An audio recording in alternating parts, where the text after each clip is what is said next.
di mana orang yang jujur itu tidak dipercaya, yang memberi sogok, yang menerima sogok itu di neraka. Ar-rashi wal murtashi finnar. Orang-orang yang sebetulnya lurus, gara-gara jadi caleg menjadi tidak lurus.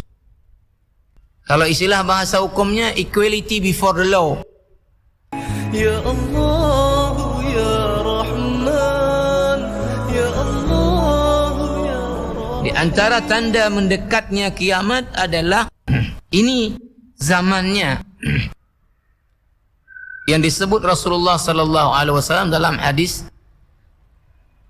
yang sahih, di mana orang yang jujur, orang yang amanah, orang yang kompeten itu tidak dipercaya oleh publik dan masyarakat kita. Sesungguhnya banyak sekali sudah mengkomplain kepada orang-orang yang pernah mereka pilih, karena dalam perjalanannya mereka kemudian tidak lagi memikirkan masyarakat yang memilihnya, tapi kecenderungan memikirkan nasib diri dan keluarganya. Tapi ketika datang musim seperti sekarang ini, maka masyarakat kembali juga kepala yang sama, ya, akan memilih lagi orang-orang yang seperti itu. Karena apa? Karena mampu memberi A, memberi B dan sebagainya. Padahal kita faham, dan saya yakin semua tahu karena sudah sering mendengar, yang memberi sogok, yang menerima sogok itu di neraka. Ar-rashi wal murtashi finnar. Caleg ini yang memberi sesuatu untuk dipilih, ini kan sogok namanya.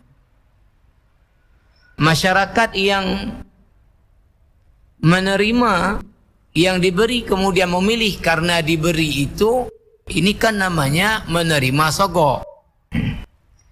Nah, sekarang yang justru lebih parahnya adalah kesalahan bukan datang di para caleg ini kadang-kadang, tetapi dari para pemilih. Dari para pemilih yang memaksa para caleg ini untuk kemudian menyogok. Karena kalau tidak disogok, dipastikan mereka kemudian tidak akan pilih. Sehingga mohon maaf, dan ini yang kita sebut juga dalam tanda-tanda kiamat sebelum ini tentang masalah fitnah zaman, caleg-caleg yang baik pun kemudian terpaksa untuk menyogok karena menganggap keadaan, karena menganggap kondisi. Nyom ya hana tajuk tapu hai pilih, ada jamun cika lagi kan. Akhirnya orang-orang baik ini juga terlibat dalam sogok menyogok, karena menganggap sudah zamannya, sudah kondisinya.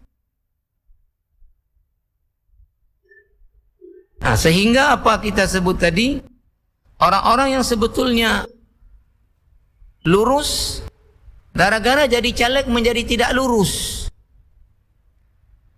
karena khawatir tidak terpilih dan sangat mengharapkan untuk dipilih, dan melihat kondisi voter ini, para pemilih ini tadi, maka akhirnya dia melebur mengikut kondisi dan keadaan, sehingga dia juga kemudian sudah, kalau bahasa ininya, money politik. Orang yang sudah terkenal dengan selama ini memang tidak amanah, tapi karena punya modal banyak, maka orang ini yang kemudian kemungkinan besar untuk kemudian duduk lagi. Karena apa? Punya modal. Padahal masyarakat tahu persis selama ini bagaimana track record mereka ini. Berikut juga sudah kita bahas yang lalu adalah ketika aparatur hukum yang seharusnya menegakkan hukum secara berkeadilan, kalau istilah bahasa hukumnya equality before the law, persamaan di mata hukum, semua orang adalah sama. Tapi kata Rasulullah, akan datang zaman ya orang-orang yang penegak hukum ini akan menggunakan kekuasaannya untuk kemudian menindak orang-orang yang tidak salah dan membenarkan orang-orang yang salah. Lagi-lagi kalau kita lihat kenapa? Ya karena duitnya. Sehingga orang yang berduit, kalau mungkin dia salah, bisa tidak salah. Orang yang mungkin salah kecil atau tidak salah, bisa salah. Nah, inilah tanda-tanda yang sudah kita sebut yang lalu. Sekarang sesuai dengan susunan dalam kitab ini, masuk ke tanda-tanda yang belum terjadi.